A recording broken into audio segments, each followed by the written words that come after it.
Quem aluga um imóvel e não recebe o valor devido do inquilino pode recorrer ao protesto extrajudicial para reaver a dívida do contrato de locação juntamente com seus encargos.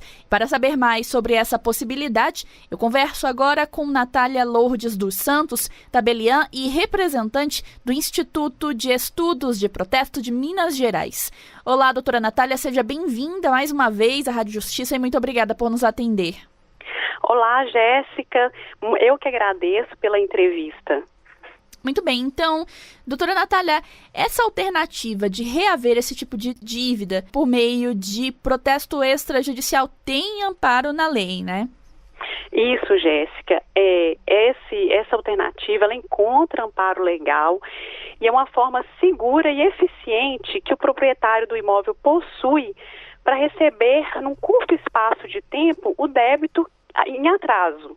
Certo, então é isso. É verdade que esse protesto extrajudicial possibilita aí que o proprietário de um imóvel receba, como a senhora falou, em um menor espaço de tempo, um débito atrasado, às vezes um aluguel ou até um encargo devido pelo inquilino? Isso. Qualquer encargo, qualquer despesa que estiver prevista naquele contrato de locação, como IPTU, como a despesa de condomínio, ele pode sim ser cobrado e protestado. E como esse protesto extrajudicial deve ser feito? Quer dizer, como o proprietário de um imóvel, ou uma corretora de imóveis, ou ainda uma empresa, devem proceder em relação a isso?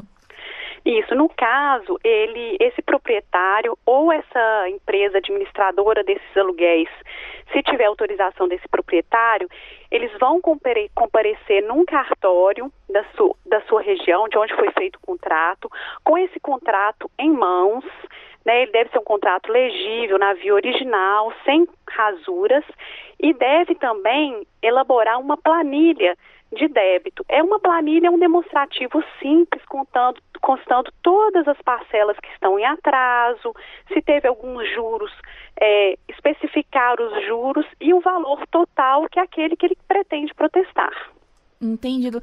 Agora, o que acontece com o inquilino após ser protestado? Isso. No caso, o inquilino, ele vai receber uma intimação do cartório, ele não é protestado logo de início, isso é importante ressaltar. Ele primeiro vai receber uma intimação do cartório, concedendo a ele o prazo de 3 dias úteis para que ele pague essa dívida.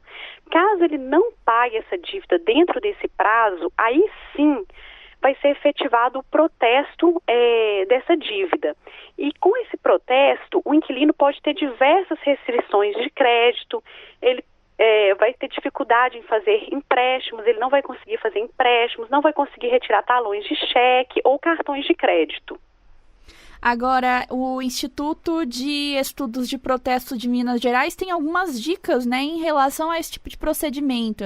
Primeiro, em relação à importância de fazer o pedido de protesto do aluguel o mais rápido possível, né, doutora? Não deixar aí acumular muitas parcelas. E por quê? Isso, Jéssica, porque quanto mais rápido o credor for procurar o cartório de protesto para protestar aquela dívida, ele tem chance maior no recebimento daquele crédito, porque se ele acumular vários meses, deixar crescer essa dívida, ele vai ter uma dificuldade do devedor pagar, porque o procedimento protesto é um procedimento muito curto, né? É um procedimento fácil para o credor recuperar o seu crédito. Então, se ele deixar as parcelas se acumularem, ele vai ter uma dificuldade de reaver aquele valor do devedor. Agora, só uma dúvida técnica. O fiador, ele também responde solidariamente a esse protesto? Olha, no caso do fiador, ele pode sim vir a ser protestado, só que tem uma peculiaridade. Para que ele seja responsabilizado, deve constar no contrato uma cláusula no qual ele se obrigue de forma solidária juntamente com o devedor. Aí, havendo essa previsão no contrato, ele pode sim ser protestado juntamente com o devedor. E, doutora, só para encerrar, existe nesse contexto alguma forma de negociação de títulos protestados entre o inquilino, né, que é o devedor, e o proprietário do imóvel? Existe aí alguma ajuda, algum meio pelo qual o devedor pode regularizar sua situação? Sim, assim que é efetivado esse protesto, o protesto ele não deixa de existir no prazo de 5 anos. Então, para que o devedor, que o inquilino busque o cancelamento desse protesto e regularize essa situação, ele deve procurar o credor e negociar o seu débito. Ele pode efetuar esse pagamento da melhor forma, com esse ajuste diretamente com o credor, e esse credor vai entregá-lo, vai fornecer um documento que a gente chama de carta de anuência.